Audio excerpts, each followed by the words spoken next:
Hello students, RCC के next lecture में सभी का स्वागत है। अभी तक हम लोगों ने पढ़ रखा था सिंगली रिइंफोर्स बीम की एनालिसिस बाय डब्ल्यूएसएम मेथड से, और न्यूट्रल एक्सेस क्या होता है, एएनए सीएनए क्या होता है ना, उसके मोमेंट ऑफ रेजिस्टेंस क्या होता है, सब कुछ एक तरफ से हम लोगों ने सिंगली रिइंफोर्स बीम के बारे में पढ़ रखा है। अब हम लोग पढ़ते हैं कि डबली रिइंफोर्स बीम क्या होता है ना। एक एक चीज़ पढ़ते हैं डब्ल्यू रिइंफोर्स बीम के बारे में, और उसकी एनालिसिस भी पढ़ेंगे कि डब्ल्यूएसएम से, वर्किंग स्ट्रेस मेथड से हम उसकी एनालिसिस कैसे करते हैं। ठीक है, तो अभी तक हम लोगों ने देखा था कि सिंगली रिइंफोर्स बीम जो हमारी थी, तो उसमें 3 ऑप्शन आ रहे थे। एक तो आ रहा था कि बीम हमारी अंडर रिइंफोर्स होगी, तो क्या होगा, मतलब जब स्टील क्या होगी, कम होगी। ठीक, तो क्या होगा। फिर हम लोगों ने बैलेंस सेक्शन पढ़ा था, बैलेंस सेक्शन। तीसरा हम लोगों ने पढ़ा था over reinforced section, over reinforced, ऐसा शॉर्ट में लिख दे रहा हूँ मैं, over reinforced section. Over reinforced section में क्या हो रहा था, स्टील क्या हो रही थी, ज़्यादा हो जा रही थी। स्टील क्या हो रही थी, ज़्यादा हो रही, मतलब सरिया ज़्यादा हो जाएगी तो क्या होगा। तो आपने इस केस में देखा था, स्टील अगर जब ज़्यादा हो जाएगी तो जाहिर सी बात है कि कंक्रीट क्या हो जा रही थी, पहले फेल हो जा रही थी। कंक्रीट पहले फेल हो जा रही थी स्टील से। और कंक्रीट कैसा मटेरियल है, ब्रिटल मटेरियल है। ठीक, जो कि कैसा फेल करता है, सडन फेल, मतलब अचानक से फेल करेगा। ठीक, तो अगर आपको मान लीजिए कि आपने ज़्यादा सरिया प्रोवाइड कर दिया है ना, सिंगली रिइंफोर्स बीम में आपने यहाँ पे नीचे की तरफ लगाते हैं, क्योंकि टेंशन नीचे ही होता है ना। ये न्यूट्रल एक्सिस आपके, हमारी ये सी होता है, कंप्रेशन, ये टेंशन। अगर आपने यहाँ पे मान लीजिए कि ज़्यादा सरिया लगा दिया ना, 2 की जगह से 4 लगा दिया है ना, ज़्यादा लगा देंगे तो क्या होगा, ओवर इन्फोर्स हो जाएगा। ओवर इन्फोर्स हो जाएगा, ओवर इन्फोर्स हो जाएगा तो जाहिर सी बात है कि कैसा फेलियर होगा वहाँ पे, सडन फेलियर। और ये तो कोई चाहता नहीं कि सडन फेलियर हो। तो ऐसी जगह पे क्या करेंगे, जहाँ पे ओवर इन्फोर्समेंट होगा वहाँ पे क्या डिज़ाइन करना पड़ेगा, डबली बीम की ज़रूरत पड़ती है, डबली रिइंफोर्स बीम की जरूरत पड़ती है। एक तो आपके पास ऑप्शन यह है कि डबली रिइंफोर्स बीम कहाँ जरूरत पड़ती है, जब ओवर इन्फोर्स्ड हो जाए तब।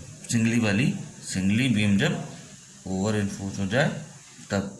ठीक, अच्छा, डब्ल्यू बीम का मतलब हमने पिछले लेक्चर में बताया था। डब्ल्यू बीम का मतलब सिंपल सी बात है कि अभी सिंगली में क्या है, एक ही तरफ हम स्टील लगा रहे हैं। अब डब्ल्यू में क्या करते हैं, कंप्रेशन जोन में भी स्टील लगा देते हैं, यहाँ भी सरिया लगा देते हैं। ठीक है, तो ऐसे बीम को क्या कहते हैं, डब्ल्यू बीम कहते हैं। डब्ल्यू इन्फोर्स बीम क्या होगी, ये वाली बीम, जहाँ पे कंप्रेशन और टेंशन दोनों में हम स्टील प्रोवाइड करते हैं। क्यों करते हैं, क्योंकि ओवर इन्फोर्स हो जाएगी एक ही तरफ अगर टेंसाइल में, तो प्रॉब्लम होगी।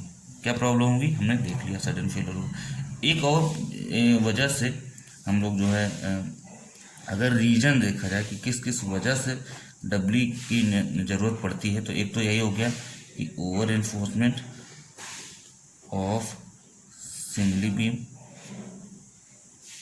है ना, पहला रीज़न, मेन रीज़न है।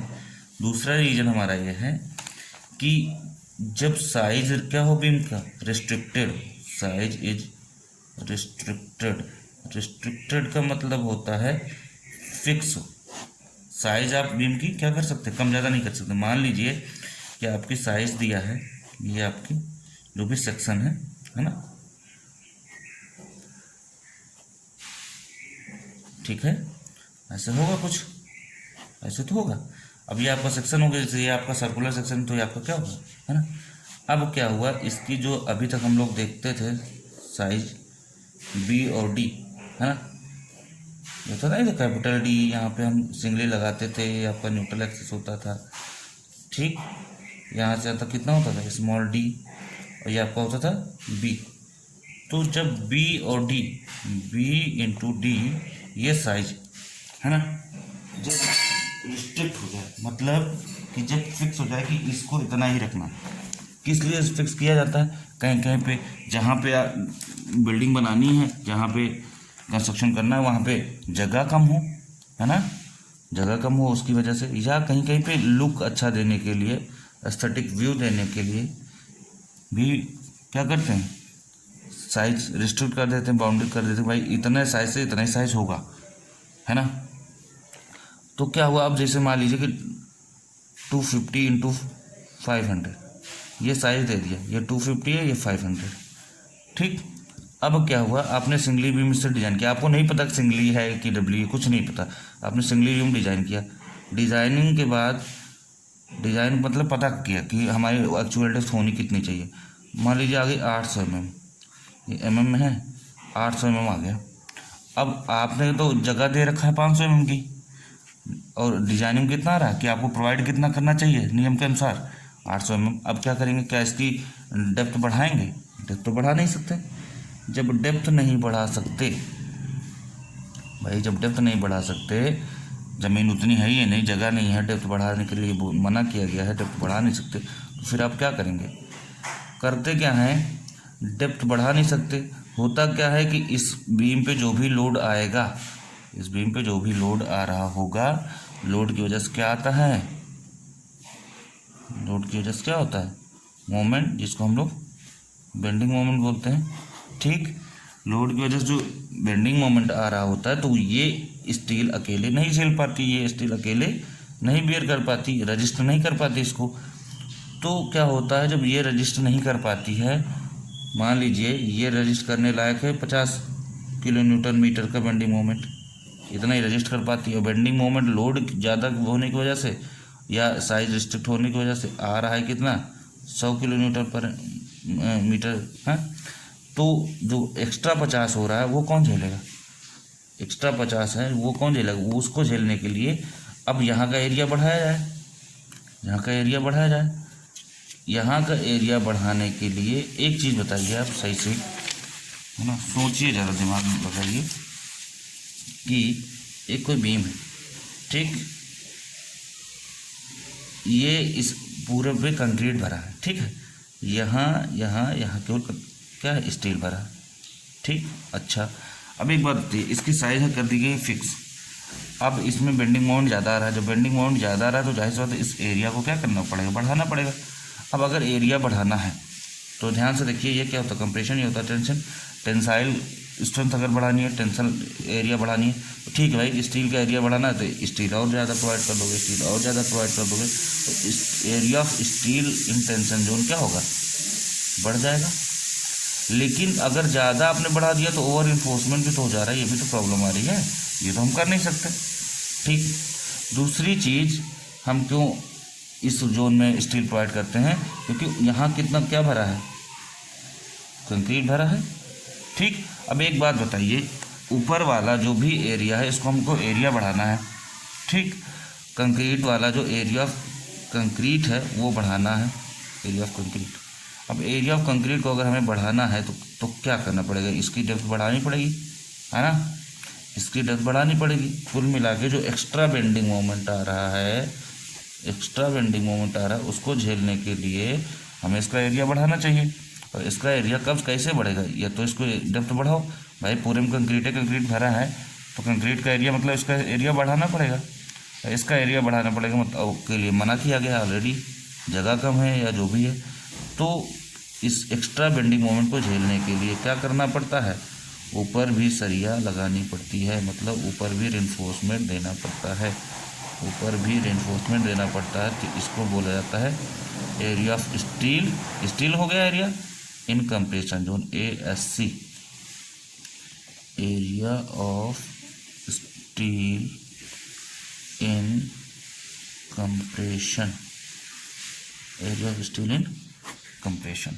और यहाँ क्या था, ये क्या कहलाता था, area of steel in tension. इतना समझ में आया, आई होप समझ में आ गया होगा कि हम ऊपर स्टील को प्रोवाइड करते हैं, इसलिए प्रोवाइड करते हैं जो एक्स्ट्रा बेंडिंग मोमेंट आ रहा है उसको झेलेगा कौन, है ना, उसको झेलने के लिए या तो आप इसका कंक्रीट का एरिया बढ़ा दीजिए, है ना, अगर कहीं भी डेप्थ बढ़ा सकते हैं आप, इसकी डेप्थ बढ़ा देंगे तो जाहिर सी बात है इसका एरिया बढ़ जाएगा, तो एक्स्ट्रा बेंडिंग कंक्रीट झेल लेगा। लेकिन जहाँ पे साइज रिस्ट्रिक्शन वाली प्रॉब्लम आएगी वहाँ पे क्वेश्चन में दिया होगा, है ना, कि साइज इज़ रिस्ट्रिक्टेड, या आपका जहाँ कंस्ट्रक्शन होता है वहाँ पे साफ साफ बता दिया गया भैया यहाँ पे जगह कम है, इतनी ही इतने बाई इतने का ही बना पाएंगे, इससे ज़्यादा आप नहीं बना सकते, है ना। जैसे कहाँ पे ऑप्शन क्या है, कहाँ कहाँ पे चीज़ें होती हैं, जैसे है ना वाटर टैंक, पानी की टंकी जो होती है वहाँ भी डब्ल्यू बीम डाली जाती है, डब्ल्यू बीम बनाई जाती है, डबल इन्फोर्समेंट करना पड़ रहा है ना। या फिर जहाँ पे जो स्ट्रेसेस हैं, है ना, जो स्ट्रेसेस हैं वो कभी नेगेटिव होते हैं कभी पॉजिटिव हो जाते हैं, मतलब कभी है ना कंप्रेसिव हो जाते हैं कभी टेंसाइल हो जाते हैं, मतलब अपना नेचर स्ट्रेसेस अपना नेचर चेंज कर देते हैं। जहाँ पे ऐसी जगह पे भी हम क्या करते हैं, डब्ल्यू बीम डिजाइन करते हैं, वहाँ पे कंप्रेशन वाले जोन में स्टील डालते हैं। ठीक, क्लियर। क्योंकि जैसे वाटर टैंक वगैरह में क्या है कि कभी पानी है कभी नहीं पानी है ना, तो ढेर सारी चीज़ें होती हैं। ठीक, मेन रीज़न हमारा क्या है, मेन रीज़न यही है कि या तो साइज को रिस्ट्रिक्ट कर दिया जाए, या तो साइज रिस्ट्रिक्टेड वाली प्रॉब्लम हो, है ना, साइज आप बढ़ा नहीं सकते तो ओवर इन्फोर्समेंट करेंगे, तब सरिया ऊपर लगाएंगे कंप्रेशन जोन में, यहाँ पे कंप्रेशन जोन में, या फिर क्या करेंगे ओवर इन्फोर्स सिंगली वाली आपने डिजाइन किया और वो ओवर इन्फोर्स हो गई, जब जाहिर बात ओवर इन्फोर्स हो जाएगी तो आपको पता है प्रॉब्लम क्या आएगी। इसका मतलब यहाँ ज़्यादा ना सरिया लगा के थोड़ा बहुत जितनी ज़रूरत हो यहाँ लगाइए, बाकी ऊपर लगाइए, जो बचा हुआ बेंडिंग मोमेंट होगा वही एक्स्ट्रा वाला इधर की स्टील वही झेलेगी, बाकी सब तो ये झेल लेगा क्योंकि टेंसाइल स्ट्रेंथ इसकी अच्छी होती है। ठीक है, नीचे टेंशन जोन होता है। ठीक, क्लियर, ओके। तो ये डब्ल्यू बीम है। ठीक, अब बात आती है कि डब्ल्यू बीम भाई जैसे हम ओवर इन्फोर्समेंट वाली बात भी करते हैं तो ओवर इन्फोर्समेंट पता कैसे करते हैं, ओवर इन्फोर्समेंट तो हम ऐसे ही पता करते हैं ना, ओवर इन्फोर्समेंट कैसे पता करते हैं, जब एक्स इज ग्रेटर देन क्या होता है, x actual depth of neutral axis is greater than critical neutral of axis, तभी तो ओवर इन्फोर्समेंट होता है। ठीक, ये चीज़ तो आप पता करना जानते हैं। अब बात ये आती है कि अगर हम डिज़ाइन करेंगे, अभी हम लोग न्यूमेरिकल प्रॉब्लम्स की चिंता बिल्कुल ना करें बच्चे। ठीक है, न्यूमेरिकल प्रॉब्लम एक एक पहले हम सोच रहे हैं कॉन्सेप्ट बन जाए, है ना, सिंगली की बन गया कॉन्सेप्ट, डब्ली का बन जाए और टी बी का बन जाए। कॉन्सेप्ट एक बार पकड़ लेते हैं हम लोग, फिर न्यूमेरिकल तो फटाफट चुटकियों में सॉल्व होंगे, है ना। तो एक बार कॉन्सेप्ट बेस बढ़िया बना रहेगा तो सब फटाफट हो जाएगा। ठीक, तो कॉन्सेप्ट जरूरी है। अच्छा हाँ, डब्ली बीम जब डिजाइन की जाएगी, डिजाइनिंग हम लोग पढ़ेंगे आगे, अभी सिंगली की भी पढ़ेंगे। जब डब्ली रिइंफोर्स बीम जब डिजाइन की जाती है, ये नोट करके लिख लीजिए अच्छे से, डब्ली रिइंफोर्स बीम जब डिजाइन की जाती है तो हमेशा कैसे की जाती है, designed as under reinforced section. ठीक, हमेशा under reinforced section, always. Clear, कैसे डिजाइन की जाएगी, हमेशा अंडर reinforced सेक्शन, क्योंकि ओवर reinforced सेक्शन में तो दिक्कत की आ रही, अंडर reinforced सेक्शन। क्लियर, ये आप नोट करके एक जगह ऐसे नोट करके आप ऐसे तो लिख लीजिएगा। क्लियर, ठीक है। अब इसकी डब्ल्यू बीम की एनालिसिस पढ़ लेते हैं, है ना, कैसे निकालेंगे, है ना, न्यूट्रल एक्सिस या जो भी चीज़ें हैं। ठीक है, एनालिसिस पढ़ लेते हैं ना।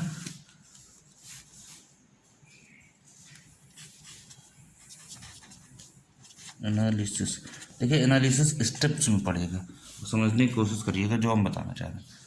ठीक है, वरना कंफ्यूज हो गई, ऐसी चीज़ है डब्ल्यू समझ में नहीं आती किसी बच्चे को, तो थोड़ा ध्यान दीजिएगा अच्छे से।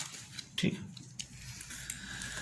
डब्ली बीम देखते हैं कैसे होता है। डब्ली बीम का मतलब ये हुआ कि आपके पास कुछ ऐसा है, यहाँ से यहाँ तक आपका क्या है, डी है, ओवरऑल डेप्थ, अरे भाई आप देख लो ओवरऑल डेप्थ। ठीक,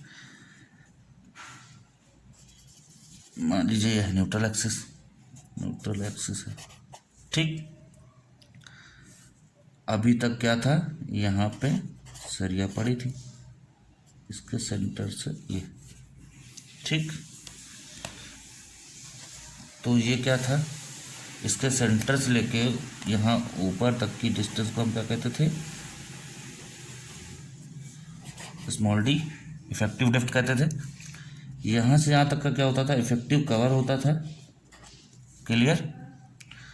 अब क्या है इस सीन में क्या है कि ऊपर भी है, इसको दूसरे कलर से बना देते हैं क्योंकि एक्स्ट्रा चीज लगाई जा रही है भाई। ये हो गया डब्ल्यू, ठीक, खींच देते हैं इसको, आगे जरूरत पड़ेगी भी। ठीक है, देखिए डायग्राम अच्छा बनेगा तो समझ में अच्छे से आएगा, वरना कुछ नहीं होगा। ठीक है, अब बात ये आती है कि यहाँ से यहाँ तक की दूरी को क्या कहेंगे। ये भी है इफेक्टिव कवर, जाहिर सी बात है। ठीक, ये भी है इफेक्टिव कवर। इसको दिखाते हैं, इधर देख लेते हैं, इसको किसी किसी बुक में डी डैश दिखाते हैं, किसी किसी बुक में DC दिखाते हैं, depth of cover, depth of cover. ठीक, ये भी है इफेक्टिव कवर ही है, ये भी इफेक्टिव कवर है। डी डैश कहीं दिखाते हैं, कहीं DC दिखाते हैं, कोई बात नहीं भाई, ये हो गया इतना। ओके, अब हम लोग एनालिसिस करते हैं कि इसका स्ट्रेस डायग्राम कैसे बनेगा। ठीक है, इसका स्ट्रेस डायग्राम कैसे बनेगा, तो इसका स्ट्रेस डायग्राम कैसे बनेगा भाई, इसका स्ट्रेस डायग्राम कुछ ऐसे बनेगा।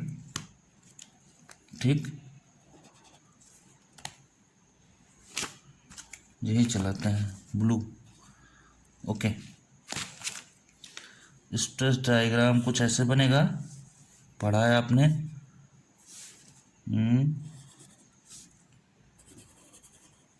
ठीक, बनेगा भाई।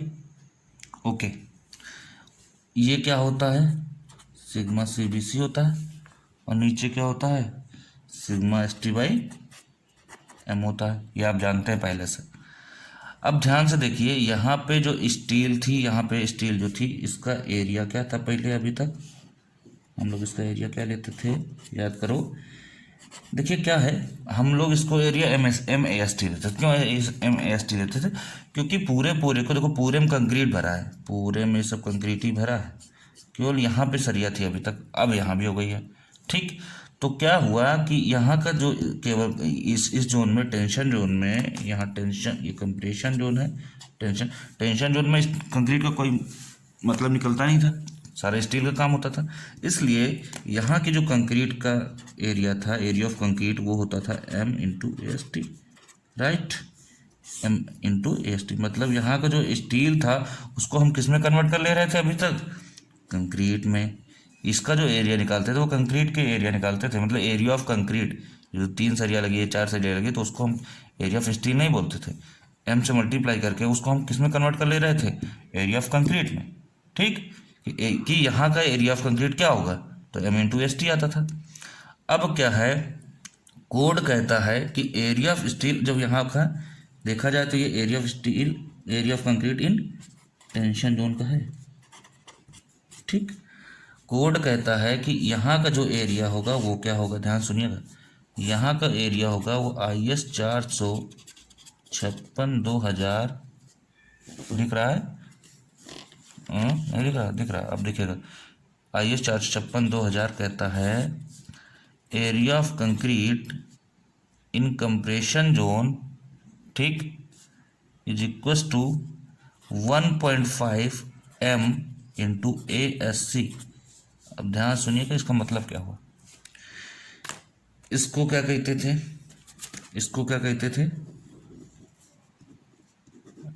एरिया ऑफ स्टील, है ना, इन टेंशन जोन।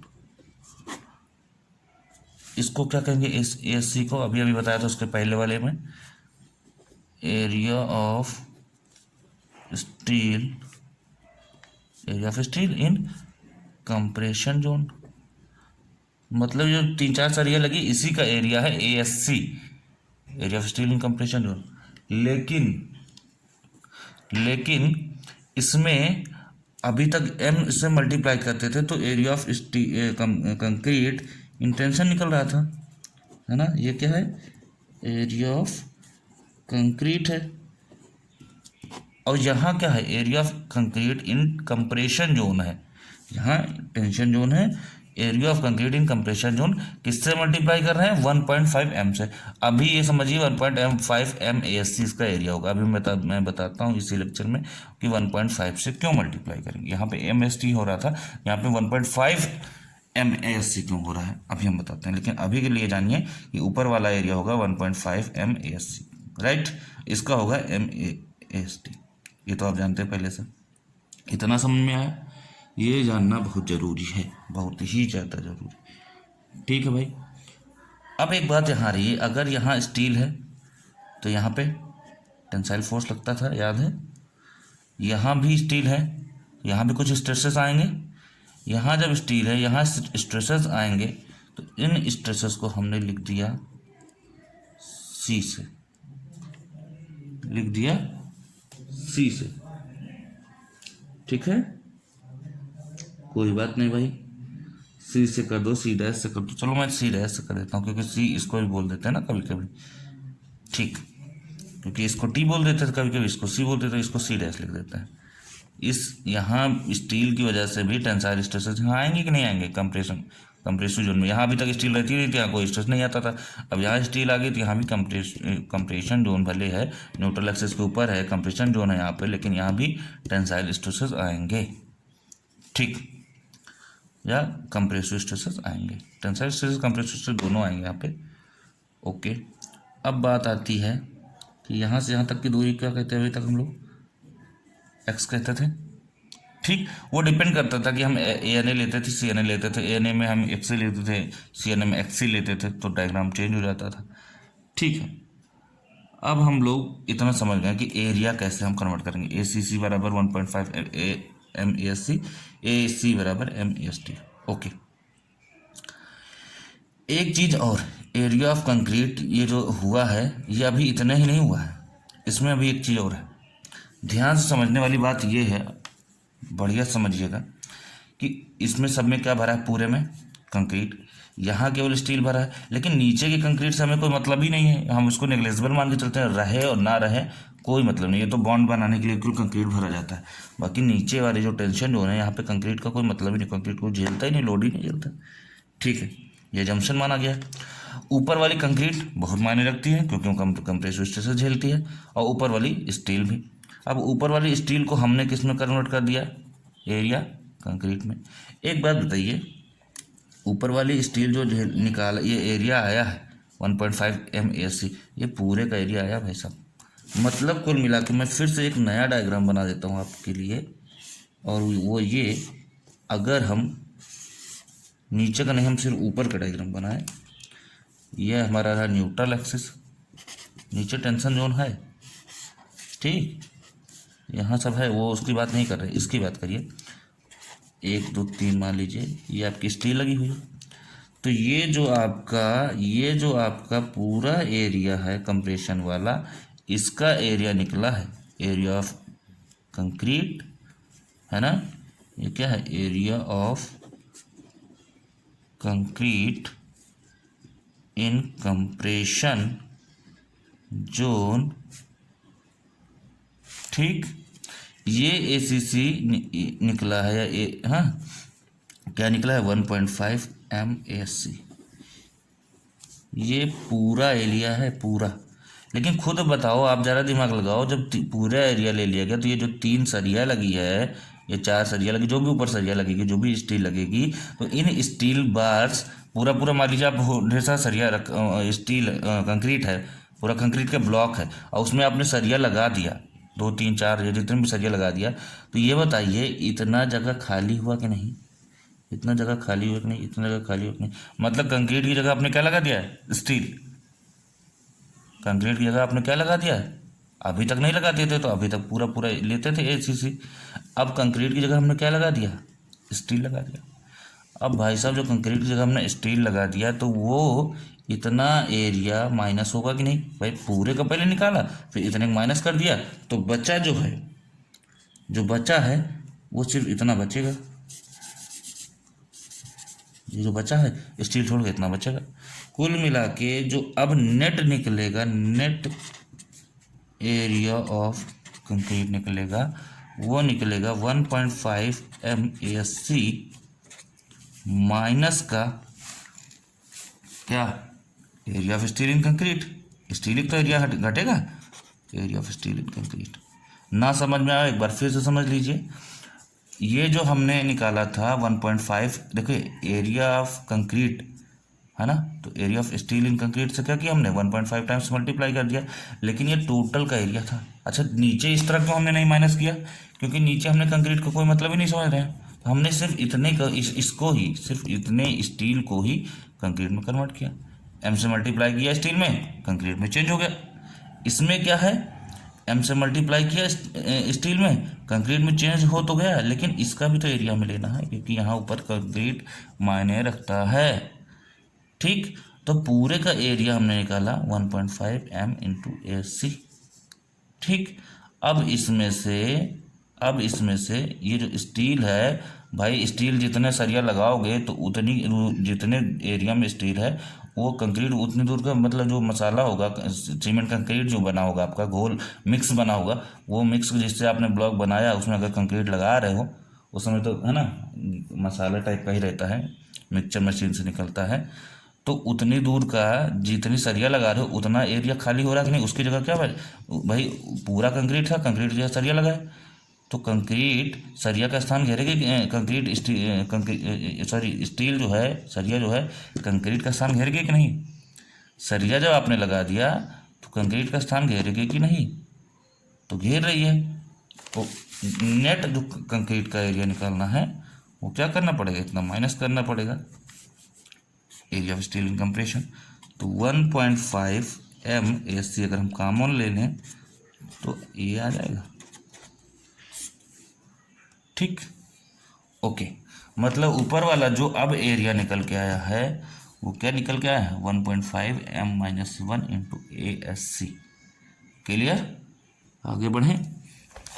ना समझ में आया हो एक बार पॉज करके अच्छे समझ लीजिएगा। ठीक, ओके, अभी हम बताते हैं कि 1.5 क्यों लिया गया है ना। हाँ, पहले चीज़ों को समझ लेते हैं। अब बात आती है स्टेप वन। स्टेप वन में हम लोग क्या करेंगे, हाँ स्टेप वन में हम लोग क्या करेंगे, निकालेंगे ए मतलब से कैसे निकलता है भाई,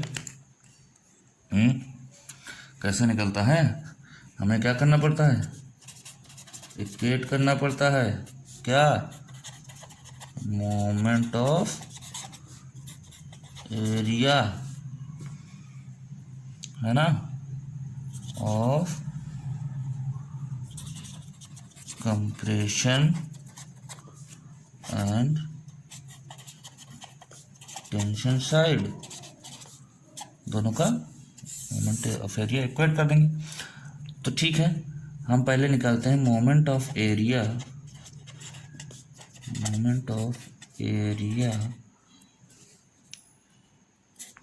कंप्रेशन जोन का।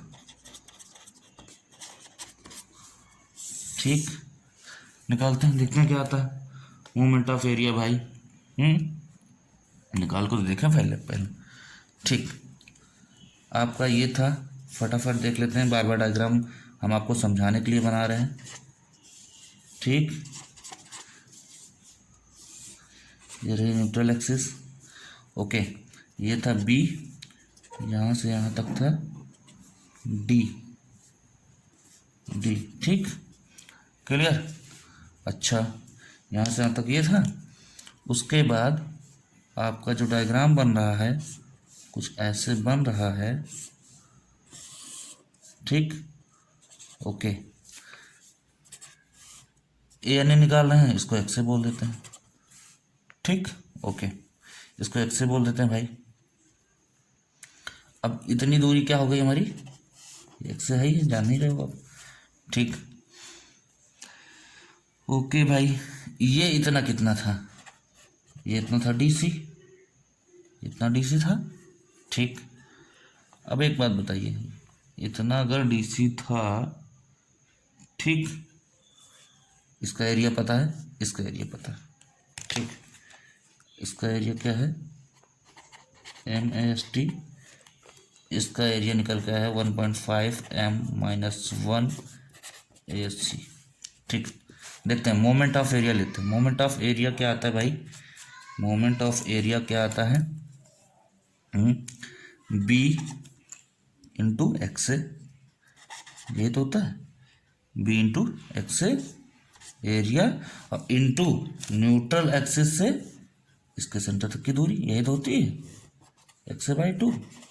पिछली बार भी हम लोगों ने किया था ये काम सिंगली में भी, इंटू x/2। ठीक, प्लस ऊपरी वाली बात कर रहे हैं 1.5m-1 ASC एरिया आ गया। जैसे यहाँ पे b into x area into neutral axis यहाँ तक की दूरी, तो यहाँ भी 1.5m-1 इंटू ASC एरिया आ गया, इंटू न्यूट्रल एक्सिस से, इंटू, है ना, देखो ये यहाँ तक की दूरी नहीं होगी x/2, ये जो x से पूरा है, जैसे हमने बताया था रेक्टेंगल में क्या होता है, अगर ये आपका x से है तो न्यूट्रल एक्सिस से इसकी CG तक की दूरी, है ना, तो x/2 आ जा रहा था। ठीक है, हाँ अब इसमें क्या होगा, न्यूट्रल एक्सिस से, है ना, जैसे यहाँ पे x/2 हुआ तो न्यूट्रल एक्सिस से इसके सेंटर तक की दूरी, तो ये x/2 नहीं होगा बल्कि ये वाली दूरी आएगी, पूरा d था, ठीक, सॉरी पूरा यहाँ से यहाँ तक x से है, x से माइनस DC, ये क्या आएगा, देखा जाए तो मैं ग्रीन से ले लेता हूँ, x से माइनस DC, ध्यान से देखिएगा क्लियर हो जाएगा। ठीक है, तो x से माइनस DC, अब ध्यान समझिए ना, ये एरिया हुआ, ठीक, और न्यूट्रल एक्सिस से इसके सेंटर तक की दूरी, सरिया के सेंटर तक की दूरी, तो जाहिर सी बात है ये टोटल x से है, x से माइनस DC घट जाएगा तो क्या हो जाएगा, x से माइनस DC बचेगा, तो वही हमने लिख दिया x से माइनस DC। ये किसका आ गया, कंप्रेशन जोन का। ठीक है, टेंशन, ये equation number 1, moment of area tension zone का, ये तो किसी भी बीम का हो, चाहे T बीम हो, सिंगल हो, W, सब में सेम होता है। कैसे सेम होता है, देखिए M इंटू AST एरिया और इंटू फिर भाई न्यूट्रल एक्सिस यहाँ तक की दूरी, न्यूट्रल एक्सिस से यहाँ तक की दूरी क्या होगी, ये भी यही तो होगी, न्यूट्रल एक्सिस से यहाँ तक की दूरी ये तो होगी, हाँ यही वाली, ये क्या होगी, टोटल D है, ये x से है तो D माइनस, तो D माइनस एक्स से हो गया। इक्वेशन नंबर 2, दोनों को इक्वेट कर देते हैं। ठीक, दोनों को इक्वेट कर देते हैं, क्या होगा, ANA हमारा निकल आएगा, ANA इक्वेटिंग, इक्वेशन बोलते हैं, इक्वेशंस 1 और 2। ठीक, क्या आएगा, b इंटू x/2 जो ये है, ध्यान से रखिए, ये जो b into x into x/2 है, इसको x² लिख दे रहे हैं, bx²/2। ठीक है, प्लस देखिए क्या है 1.5, सेम ये लिख देते हैं 1.5m-1 into ASC into x minus DC is equal to MAST D minus x। ठीक, ये आपका हो गया, ANA यहाँ से निकल आएगा, मतलब x से यहाँ से क्या होगा, निकाल सकते हैं आप बड़े आसानी से। ठीक, अब हम बात करते हैं CNA की। किसकी बात करते हैं, CNA की। CNA तो आप अच्छा जानते हैं, CNA क्या होता है, XC, और XC बराबर आपने बहुत पहले ही पढ़ रखा है, सिंगली में जो होगा वही W में K इंटू D होगा। K की वैल्यू आप जानते हैं, K की वैल्यू आप जानते हैं, यहाँ भी वैसे ही होगा, चाहे तो आप सिमिलर ट्रायंगल से भाई देखो, ये आपका सिग्मा CBC होगा, ये आपका सिग्मा ST/M होगा। ठीक, वही sigma SC/XC, sigma T upon D minus x C निकल आएगा। तो यहाँ से भी वही आएगा, एक्स सी बराबर m sigma C B c into d divided by M sigma C B c plus sigma t. निकाल लीजिएगा, सेम निकलेगा। क्लियर? ओके। स्टेप नंबर 1 था ANA, स्टेप नंबर 2 था CNA, स्टेप नंबर 3 है। करने के बाद हम लोग करते क्या है, ANA CNA निकालने के बाद क्या करते हैं, जल्दी बोलिए। कंपेयर करते हैं कि क्या है। कंपेयर करेंगे, क्या होगा, पहली चीज, इफ यदि XA is less then XC, क्या होगा, XA is less then XC क्या होगा, अंडर रिइंफोर्स्ड, भाई सिंगल डबल होता था अंडर रिइंफोर्स्ड बैलेंस सेक्शन और ओवर रिइंफोर्स्ड, यहाँ भी होगा वही चीज, अंडर रिइंफोर्स्ड सेक्शन। याद आया कुछ? अंडर रिइंफोर्स्ड सेक्शन कैसा डायग्राम बनेगा, कैसे निकलेगा, मोमेंट ऑफ रेजिस्टेंस देखते हैं। इसमें हम लोग सब कुछ पढ़ लेते हैं, मोमेंट ऑफ रेजिस्टेंस भी कैसे निकाला जाता है। ठीक, देखिए अंडर रिइंफोर्स्ड सेक्शन कैसे बनेगा,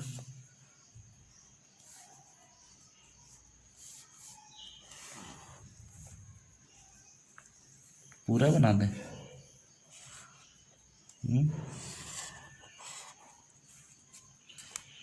पूरा बना दें। ये आपका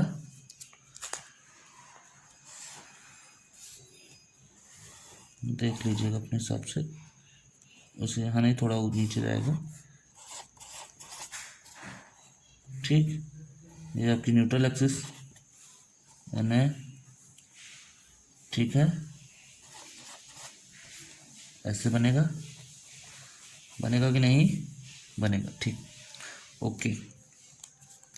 अब देखिए ये हमारा क्या होता था, सिग्मा ST बाई एम। क्यों होता था T बाई एम, क्यों नहीं हुआ, under reinforced section, under reinforced section में सरिया कम है। जब सरिया कम है, अंडर रिइंफोर्स्ड सेक्शन में सरिया कम है, स्टील कम है, इसका मतलब है स्टील कम है, स्टील कम है, इसका मतलब है कि कंक्रीट क्या करेगा, बोलो भाई, फेल कौन करेगा, स्टील पहले फेल करेगा, steel fails first, steel fails first. ठीक, ओके। यहाँ पे सिग्मा टी बाई एम ये अपनी पूरी एग्जिस्टेंस पहले से अचीव कर लेगा। यहाँ पे लेकिन सिग्मा सी बी सी नहीं होगा, क्यों, क्योंकि कंक्रीट अभी पहुँच ही नहीं पाया वहाँ तक। सिग्मा स्टील अपनी पहले पहुँच स्ट्रेंथ प्राप्त कर लिया भाई। ठीक है, तो ये हम मान के चल रहे हैं कि ये सिग्मा सी बी सी नहीं पहुँच पाया, यहाँ तक कहीं पहुँच पाया है, इसको हमने नाम दे दिया C। ठीक, अच्छा, और इसको हमने नाम पहले से क्या दे रखा है, C डैश। ठीक है, तो यहाँ से हम मिलाएं मिलाएं मिलाएं मिलाएं मिलाएं,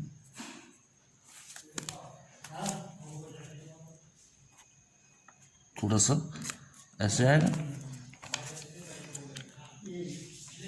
ठीक, इसको हमारा क्या नाम था, क्या दे रहे थे हम लोग, इस वाले को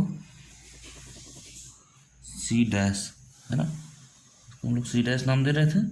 ठीक, अब जो है ये वाला आपका एरिया आएगा, ये वाला ये वाला ये वाला ये वाला ये वाला। ठीक, यही आपका, ठीक, इतना डायग्राम बना के समझ में आता नहीं कोई। ठीक है, बढ़िया सा। तो ये आपका कंसेप्ट ये है कि ये यहाँ से जो स्ट्रेस लग रहा था वो C डैश है, यहाँ से स्ट्रेस जो लग रहा है C है, क्योंकि अगर कंक्रीट पहले फेल करता तो पूरा अचीव कर लेता वो अपनी स्ट्रेंथ, सिग्मा CBC हो जाता, तो यहाँ T बाई एम होता, क्योंकि एक पूरा भी सिग्मा स्टील नहीं होता, लेकिन स्टील पहले फेल करा है। अंडर रिइंफोर्स्ड सेक्शन में सिग्मा ST बाई एम यहाँ पे होगा, C यहाँ पे होगा। क्लियर?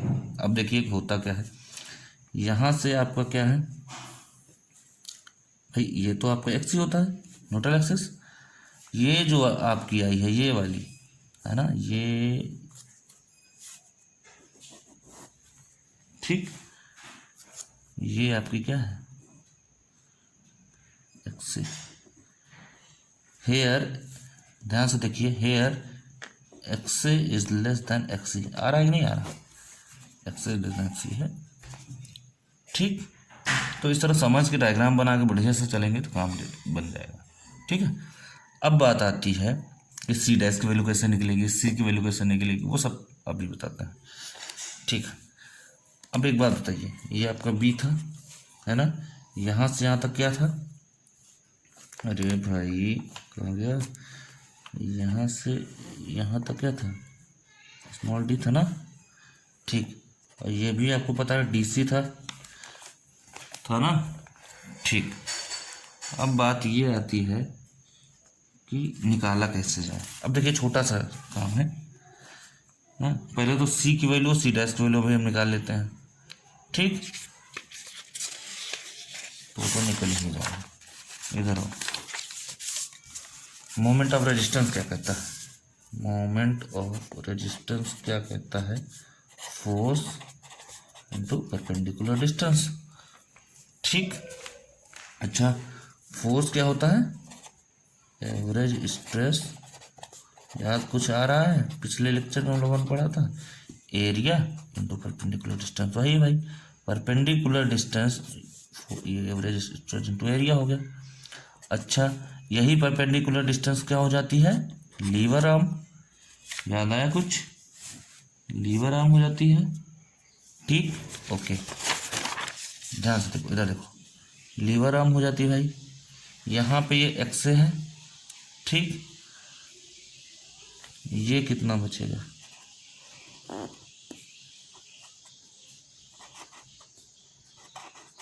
डी माइनस एक्स, ठीक, okay.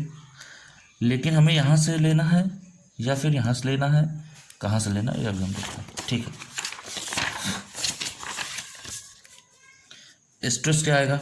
Average stress, average stress क्या आएगा? ध्यान सुनिए, एवरेज स्ट्रेस क्या आएगा भाई? सी, और यहाँ जीरो है, यहाँ स्ट्रेस लग रहा है सी, यहाँ स्ट्रेस क्या लग रहा है? जीरो। एक्सिस थोड़े लेना, अब तो हमें एक्सेस लेना भाई, अंडर फोर्स सी और जीरो। तो एवरेज स्ट्रेस कैसे निकलता है? C plus zero by two, यही तो एवरेज निकलेगा। यहाँ का स्ट्रेस और यहाँ जीरो स्ट्रेस है, ठीक। इंटू एरिया, एरिया क्या है? बी इंटू एक्स है, इतनी दूर का एरिया, ये इतनी दूर का देखा जाए तो सिर्फ इतनी दूर का बी इंटू एक्स है, ठीक, okay.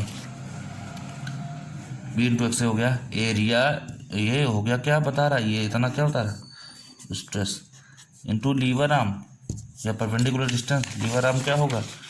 D minus x by three. याद आ रहा है कुछ? पिछली बार हमने बताया था, अगर ये टोटल एक्स है, अलग से बना रहा हूँ, अलग से इतने का एक्स है, तो यहाँ सिर्फ इतना जो है एक्स बाई थ्री होगा, और न्यूट्रल एक्सिस से, ठीक, क्या होगा ये? टू एक्स बाई थ्री, ठीक। अब पूरा यहाँ से यहाँ तक अगर डी है, ठीक, तो D minus x by three, जैसे पिछली बार में किया था वैसे ही D minus x by three, मतलब आ गया हमारा B into X into C by two into D minus x by three. ये हमारा आ गया मोमेंट ऑफ रेजिस्टेंस या M R M U. Under enforcement में हमेशा एक्स लेंगे, ओवर इन्फोर्समेंट में एक्स लेंगे, बैलेंस में एक्स लेते हैं, ये तो आपको पता है पहले से, क्योंकि वहाँ पे एक्स इक्वल टू एक्स होता है। अब बात ये कर रही है कि ये सी की वैल्यू निकले कैसे? सी की वैल्यू निकल आएगी, डी हमें पता रहेगा, एक्स से पता रहेगा, सब फटाफट रख के वैल्यू निकाल लेंगे एम आर की। सी की वैल्यू कैसे निकले? ध्यान देखिए, सी और सी डैश, देखिए सी की वैल्यू निकालना है हमें, तो एक ये वाला ट्रायंगल देख लो आप, एक बड़ा वाला एक छोटा वाला, ठीक, छोटा वाला बड़ा वाला ट्रायंगल, तो सी अपॉन ये कितना है? सी अपॉन एक्स है भाई, फिर से बना देता हूँ भाई, कंफ्यूज हो गए होगा ना सबके सब, इतने ढेर सारे डायग्राम बन गए, तो अभी सिर्फ हम इसको लेकर चल रहे हैं, ये एक्स से है, ठीक। सी डैश वाला छोड़ दिया हमने। ये क्या है, sigma S T by m है, और ये क्या है, डी माइनस एक्स से है। देख रहे हो कि नहीं देख रहे हो, देख लेना सही से, ऐसे आएगा। ठीक, दोनों को अगर हम देखें सिमिलर ट्रायंगल, तो सी अपॉन दिस बराबर this upon this, similar triangle. C upon, similar triangle का बहुत यूज है यहाँ पे, sigma S T by M is equals to x A upon D minus X A. तो सी की value निकल आएगी यहाँ से, निकाल लेना। ठीक, नेक्स्ट पॉइंट क्या निकालना है, सी डैश की भी वैल्यू निकालना है। इधर देखो, इसी में बता दे रहे हैं, ये क्या है, सी डैश है, ठीक। और सुनो, ये क्या है, डी सी है, ठीक। तो अब इन दोनों का सिमिलर ट्रायंगल निकाल लो। मतलब कुल मिला के कहने का मतलब है, आपके लिए दूसरा डायग्राम बना देता हूँ मैं, सिर्फ इतने की बात हम कर रहे हैं। ये सी है, ये सी डैश है, ठीक। ये पूरा एक्स ए है, ठीक। और ये कितना है, डी सी है। तो ये कितना बचा भाई साहब, x a minus d c बचा, ठीक। लगाओ similar triangle, C upon c dash is equal to, ये क्या बचेगा, सी अपॉन सी डैश, भाई सी है बड़ा अपॉन छोटा, is equal to x A upon, ये क्या आएगा, x a minus d c. तो यहाँ से सी डैश की वैल्यू आ जाएगी, क्योंकि यहाँ सी की वैल्यू आ चुकी होगी, यहाँ आप रख देंगे सी की वैल्यू, सी डैश भी आ जाएगा। समझ में आया कुछ, नहीं आया, आएगा क्यों नहीं, हर चीज़ आएगी। तो यहाँ से सी निकलेगा, यहाँ से उठाओगे यहाँ रख दोगे, यहाँ सी डैश आएगा, सी और सी डैश रख के, है ना, सी की वैल्यू निकलेगी, यहाँ एम ओ आर भी आ जाएगा, सब कुछ आ जाएगा भाई साहब, कोई भी ऐसी चीज़ नहीं जो ना है, ठीक। तो ये आ गया अगर अंडर रेनफोर्स सेक्शन होगा तो, ठीक है। अब बात आती है कि बैलेंस सेक्शन होगा तो क्या होगा, है ना। If X A is equal to X C, कौन सा सेक्शन होता है, बैलेंस सेक्शन। बैलेंस सेक्शन में क्या होता है, concrete and steel fails simultaneously, साथ ही फेल होते हैं, ये वो खतरनाक कंडीशन होती है, इसलिए प्रैक्टिकली पॉसिबल नहीं है, थ्योरेटिकली पॉसिबल है, ठीक है। इसमें क्या करते हैं, इसमें कुछ नहीं, सिंपल सी बात है, जब ऐसे बन जाएगा चुपचाप, ये सिग्मा सी जो है कहाँ क्या पहुंच जाएगा, सिग्मा सी पे, भाई ये भी पूरी अचीव कर रहा है और ये भी पूरी अचीव कर रहा है, ठीक,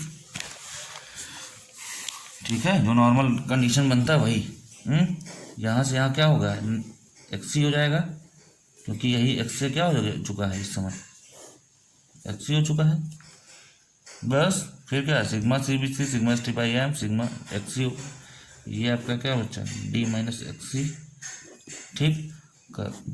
कुछ करना ही नहीं है, एम ओ आर क्या आएगा, बी इंटू एक्स सी। देखो जहाँ जहाँ एक्स है वहाँ वहाँ क्या रखोगे, जहाँ जहाँ एक्स है वहाँ पिछले वाले में एक्स था वहाँ क्या रखोगे, एक्स सी रख दो, बी इंटू एक्स सी, ठीक है, हाँ, बी इंटू एक्स सी इंटू, या वहाँ क्या था, अरे देख लीजिए भाई, वहाँ क्या था, सी बाई टू, यहाँ क्या हो जाएगा, sigma C B c by two into, कहाँ गया, d minus x by three, यहाँ क्या हो जाएगा, d minus x c by three, बस हो गया सब सॉल्व। अच्छा एक चीज़ में एक नहीं कई बार बता चुका हूँ, सिग्मा सी बी सी कहाँ से निकलता है, सिग्मा सी बी सी निकलता है, बोलो, जो आपका जैसे M15 दिया है ना, मान लीजिए M15 दिया है तो M15 15 है ना, FC के जो भी है आपका करेक्टरिस्टिक, और अपॉन फैक्टर ऑफ सेफ्टी 5 आएगा, 5 न्यूटन पर एम स्क्वायर। ठीक है, अब भाई हम लोग जब चर्चा करेंगे, जब न्यूमेरिकल करेंगे तो अच्छे समझे, अभी सिर्फ कॉन्सेप्ट समझिए। इतना आया, ये किसके लिए है, बैलेंस सेक्शन के लिए। अब हम लोग बात करेंगे ओवर इन्फोर्स सेक्शन के लिए। If x is greater than x c then over reinforce section.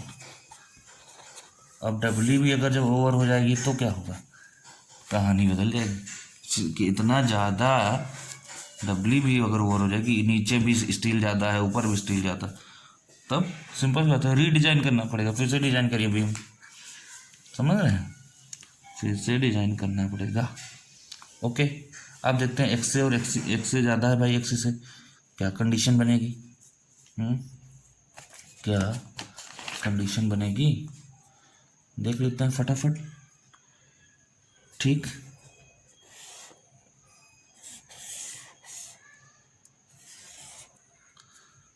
ये आपका एक्सी, ठीक, ओवर इन्फोर्स सेक्शन है, स्टील क्या है, ज़्यादा है, स्टील ज़्यादा हो तो स्टील कभी फेल ही नहीं करेगी, फेल क्या करेगा सबसे पहले, कंक्रीट फेल्स फर्स्ट, कंक्रीट पहले फर्स्ट फेल करेगा। इसका मतलब कि जब तक स्टील अपनी यहाँ कंडीशन पे पहुँच ही नहीं होगी, है ना, तब तक कंक्रीट क्या होगा, अपनी चीज़ें अचीव कर चुका होगा। मतलब कंक्रीट में सिग्मा CBC होगा और यहाँ पे सिग्मा ST की बजाय T/M होगा, वो सिग्मा स्टिल पूरा होता है, ये यहीं तक पहुँचा तब तक ये इसकी कहानी हो गई, वो अपना कंक्रीट फेल कर चुका है। समझ में बात आ रही है, ये वाली कंडीशन बनेगी, मतलब देख रहे हैं ये एक्स से कहाँ पहुँच रहा है, एक्सिस से नीचे, मतलब यहाँ पे न्यूट्रल एक्सिस नीचे शिफ्ट हो जाती है, और इस वाले में अंडर इन्फोर्स में क्या होती है कि एक्स यहाँ है और एक्स से ऊपर ही है, मतलब ऊपर शिफ्ट हो जाती है। तो ये भी ऑब्जेक्टिव क्वेश्चन आता है कि न्यूट्रल एक्सिस शिफ्ट कर जाती है ऊपर, कब, अंडर इन्फोर्स सेक्शन में, नीचे न्यूट्रल एक्सिस नीचे शिफ्ट कर जाती है, नीचे की तरफ चली जाती है, कब, ओवर इन्फोर्स सेक्शन में। यहाँ क्वेश्चन बनाने का तरीका एग्जाम में कहीं से भी क्वेश्चन बना सकता है। ठीक है, तो T/M है, अब यहाँ पे क्या होगा, T/M और ये सिग्मा CBC कैसे निकालोगे, सिंपल सा है, वही similar triangle sigma CBC upon ये क्या होगा T/M इज इक्वल टू, ये क्या है सिग्मा CBC भाई, सिग्मा CBC, हाँ अरे इसकी बात हो, सिग्मा CBC बाई T/M, तो ये क्या है टोटल एक्स से अपॉन ये कितना बचा D माइनस एक्स, यहाँ से T की वैल्यू क्या आ जाएगी, निकाल लेना। ठीक, ये भी आ जाएगा। अब बात आती है कि ओवर इन्फोर्स सेक्शन का मोमेंट ऑफ रेजिस्टेंस कैसा निकलेगा, वही फिर से B इंटू एक्स से एरिया इंटू क्या स्ट्रेस। अच्छा हाँ, एक चीज़ और ध्यान देते रहना, यहाँ C' भी आ रहा है ना, क्योंकि यहाँ सरिया लग चुकी है ऊपर भी। ठीक, तो अब क्या करोगे, वही भाई यहाँ पे स्ट्रेस क्या आएगा, सिग्मा CBC ऊपर लग रहा है और यहाँ लग रहा है 0, सिग्मा CBC ऊपर लग रहा है और यहाँ लग रहा है, यहाँ ये वाला होगा, ये वाला नहीं होगा, ये वाला, ये वाला, ये हाईलाइट किया तो है, ये वाला, ये वाला। ठीक, अरे ग्रीन कर देते हैं, ये ठीक, ऊपर सिग्मा सी, ऊपर सिग्मा CBC, नीचे यहाँ 0, मतलब सिग्मा CBC plus 0/2 average stress into lever arm, वही फिर से यहाँ से क्या होगा, एक्स से टोटल है, यहाँ से x/3 घट जाएगा, तो लीवर आर्म क्या होगा, यहाँ से लेके यहाँ तक D minus x/3, D minus x/3 plus वही ऊपर ऊपर का भी लेना पड़ेगा, ठीक है, प्लस ऊपर का भी लेना पड़ेगा।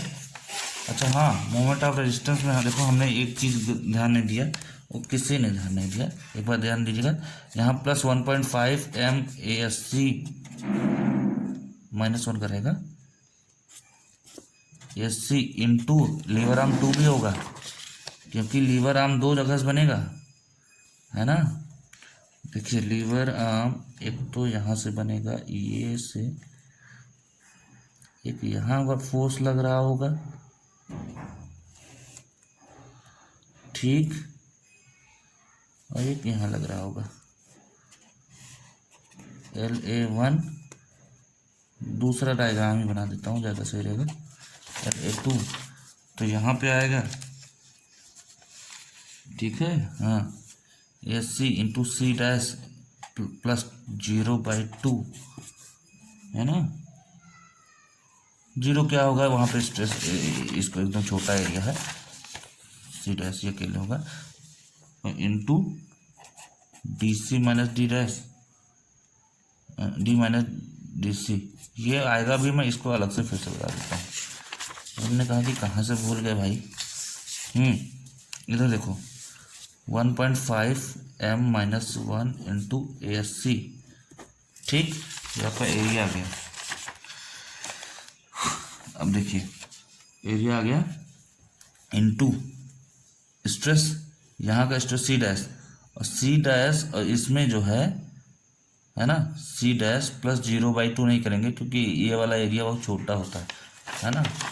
तो इंटू C डैश, मान लिया यहाँ पे स्ट्रेस लग रहा है, एवरेज स्ट्रेस होता है, तो इंटू, ठीक,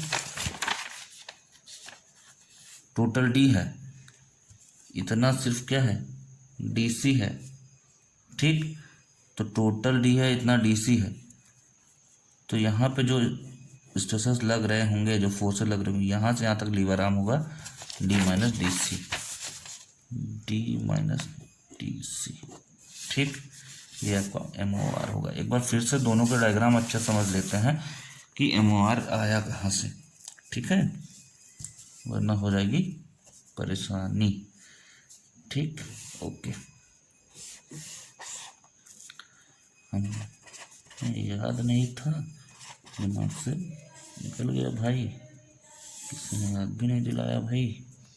ओके, ये है B, ये है आपका स्मॉल d, ठीक, ओके।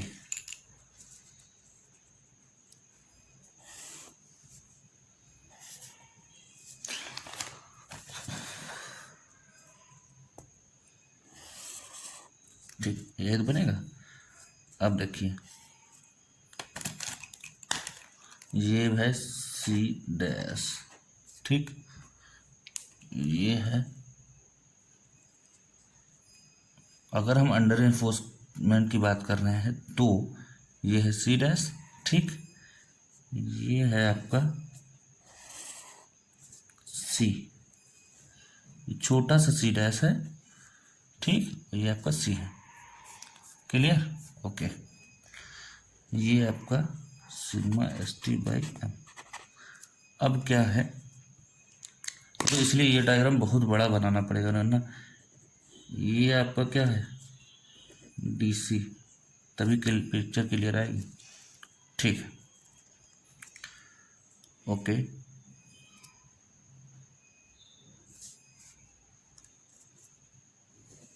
न्यूट्रल एक्सिस से पहले ये क्या है आपका X, ठीक। अब देखते हैं, ये है आपका MAST, ये आपका एरिया निकल गया है 1.5 M-1 ASC। एक बार फिर से मोमेंट ऑफ रेजिस्टेंस ये किसके लिए है, अंडर रिइंफोर्स के लिए, फिर से समझ लेते हैं, ठीक। आइए मोमेंट ऑफ रेजिस्टेंस देखते हैं।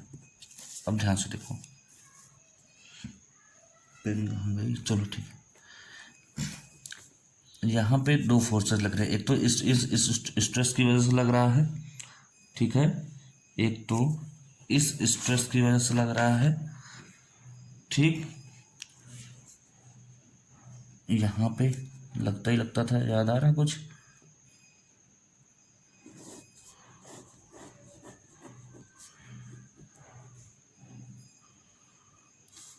ठीक, यहाँ पे ये एफ सी लगता था, एफ सी। यहाँ पे क्या लगता था, कुछ याद आ रहा है? F T. ठीक, यहाँ भी लगेगा, जो छोटा सा ये वाला ट्रायंगल बन रहा है यहाँ भी, ये होगा एफ सी टू या एफ सी वन मान लीजिए, ये मान लीजिए f c two, compression zone में ना, ये सीन बनेगा। अब बात ये फंस रही है कि लीवर आर्म क्या होता है, तो एक फोर्स जहाँ पे यहाँ लग रहा है, एक फोर्स यहाँ जहाँ लग रहा है, इन्हीं दोनों के बीच की दूरी होती है। तो ये होगा आपका LA1 2 कह लीजिए, और ये होगा आपका LA1। ठीक, समझ में आता है?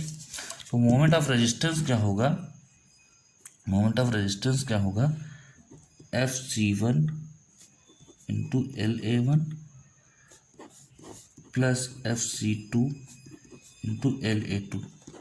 और यही हमसे मिस्टेक हो गया था, यहाँ पे हमने एक तरफ का तो लिख दिया FC1 into LA1, FC2 into LA2 लिखना भूल गए थे, तो वही यहाँ पे आप फिर से बता रहे हैं, नोट कर लीजिए और समझ लीजिए। FC1 वही B इंटू एक्स से, ठीक, B इंटू, इसको यहाँ तक खींच दो, B इंटू एक्स है, ठीक, इंटू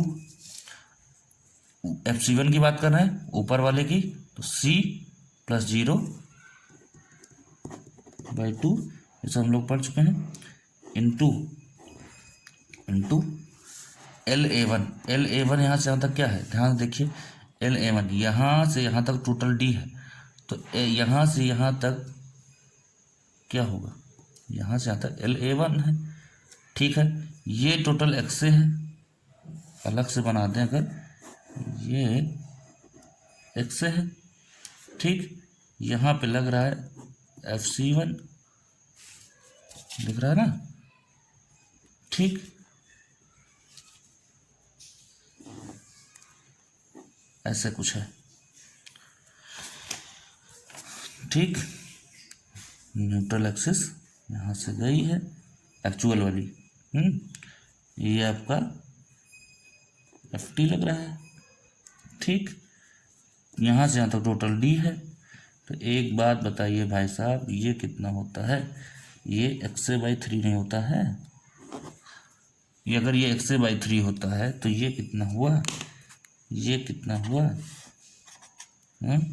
कितना हुआ, D माइनस XA/3 नहीं होगा, होगा ना, बोलो, अगर ये ऊपर XA/3 हुआ तो ये D माइनस XA/3 होगा। यही तो हम यहाँ कब से लिख रहे हैं, यही तो हम लोग यहाँ कब से लिख रहे हैं, D माइनस XA/3, ये पहले वाला LA1 होगा, लीवर आर्म होगा, ये इतना होगा, यही हमने लिखा था भाई साहब पहले भी, BX into C/2 into D minus XA/3। ठीक, प्लस FC2 फिर से वही एरिया इंटू स्ट्रेस, एरिया यहाँ का क्या है 1.5 M-1 into ASC into stress, यहाँ C डैश लग रहा है ना, इतना छोटा ट्रायंगल है, इसका एवरेज नहीं लेते बनेगा, क्योंकि यहाँ स्टील पे ही लग रहा है, बस सिर्फ स्टील पे है ना, छोटा सा एरिया है, C dash into average stress निकालेंगे, C डैश होगा इंटू। ठीक, अब LA2 क्या है, यहाँ से लेके यहाँ तक की दूरी, देखिए क्या होता है भाई,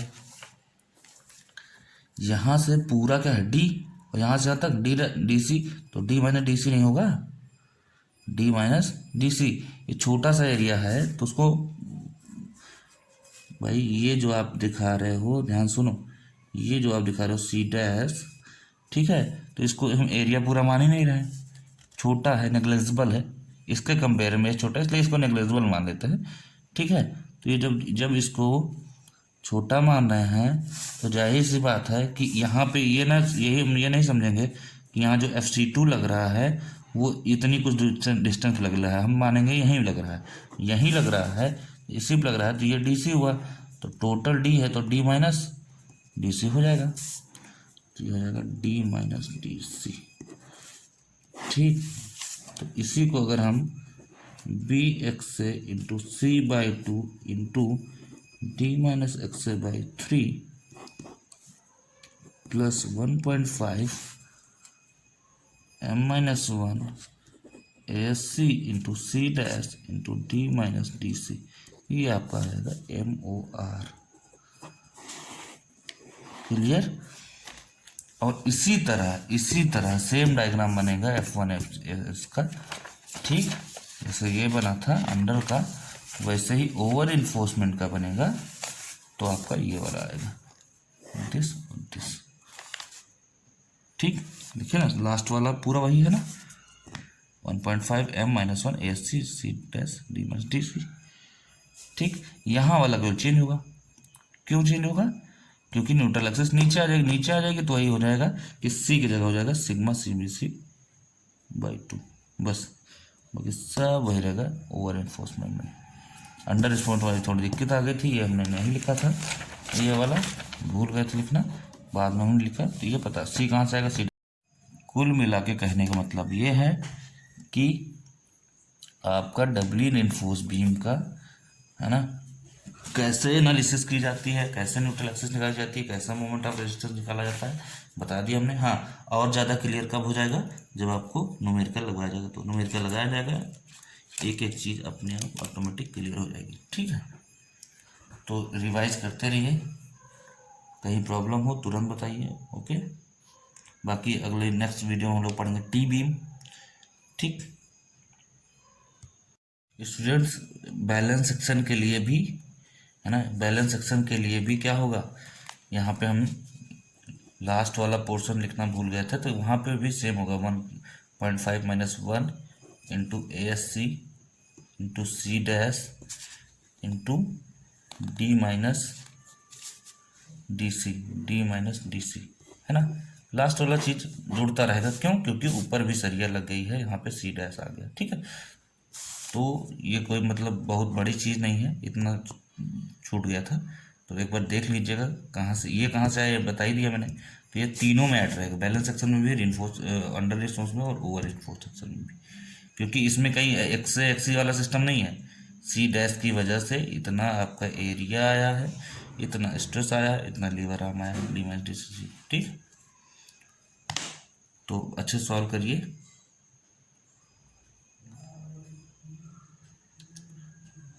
अच्छे से देख लीजिए, अच्छे से सॉल्व कर लीजिएगा इसको, कहीं कोई प्रॉब्लम है आए तो तुरंत बताइएगा। ठीक है,